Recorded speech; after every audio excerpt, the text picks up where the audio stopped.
مرتبے کے آمنہ کا لال ہے۔ اسی لیے رسول اللہ صلی اللہ علیہ وسلم نے ارشاد فرمایا، ایک مرتبہ صحابہ کرام انبیاء کا تذکرہ کر رہے تھے، حضور نے فرمایا میں نے تمہیں یہ نہیں کہا نبیوں کا تذکرہ نہ کرو، لیکن میرا نام کیوں نہیں لے رہے؟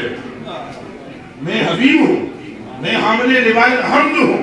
فرمایا یہ تو اور بات ہے کہ ہم عاجزی کرتے ہیں، اور عاجزی کی بنیاد پر میں یہ کہتا نہیں ہوں تمہیں کہ میں ان سب سے افضل ہوں، وگرنہ رب نے وہ مرتبہ کسی کو بھی نہیں دیا ہے جو مجھ محمد کو عطا کیا۔ یہ حضور کی اپنی حدیث شریف ہے، یہ ابن ماجہ میں بھی موجود ہے، ابو داؤد میں بھی موجود ہے، ترمذی شریف میں بھی موجود ہے۔ اور ایک اور مقام پر حضور نے فرمایا، حضرت عمر فاروق رضی اللہ تعالیٰ عنہ تورات شریف پڑھ رہے تھے، حضور علیہ السلام نے دیکھا تو حضور کا چہرہ غصے سے لال سرخ ہو گیا اور آپ کی یہاں پر رگ مبارک پھڑکنے لگے۔ آپ نے فرمایا کیا پڑھ رہے ہو؟ آپ تورات پڑھ رہا ہوں، حالانکہ اللہ کا کلام ہے، جبریل بھی لے کر آیا ہے، اتری بھی رسول پر ہے، لیکن حضور نے فرمایا چھوڑو اسے، کیا میں محمد تمہارے لیے کافی نہیں ہوں؟ یہ سرکار کا فرمان ہے، اور یہیں سے یہ جو صوفی لوگ ہیں یہیں سے یہ تصوف کے وسائل کا استنباط بھی فرماتے ہیں۔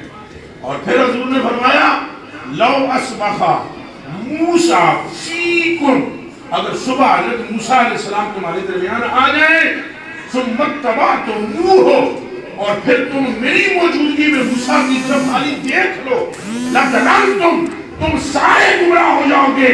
موسیٰ کی بھی ہدایت اسی پر ہوگی کہ اس کی بھی آنکھ اور چہرہ محمد عربی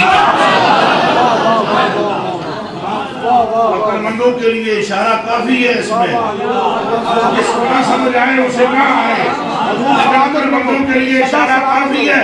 حضرت موسیٰ کا نبی ہونے میں شک نہیں، لیکن اپنا لینا دینا ان سے نہیں ہے، آمنہ کے لال سے ہے۔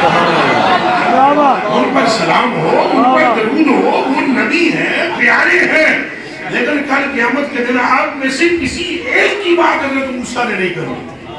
یہ کان کھول کے سن لیں آپ سارے، بالکل بار بار سن لیں، آپ کی بات حضرت موسیٰ نے نہیں کرنی، حضرت عیسیٰ نے نہیں کرنی، حضرت ابراہیم نے نہیں کرنی، حضرت آدم نے نہیں کرنی، 7,00,000 کم و بیش انبیاء آئے ہیں۔ او خدا کے بندو، تم میں سے کسی ایک کی بات کوئی ایک رسول بھی نہیں کرے گا، جب بھی قیامت کے دن سجدہ کرے گا تمہارے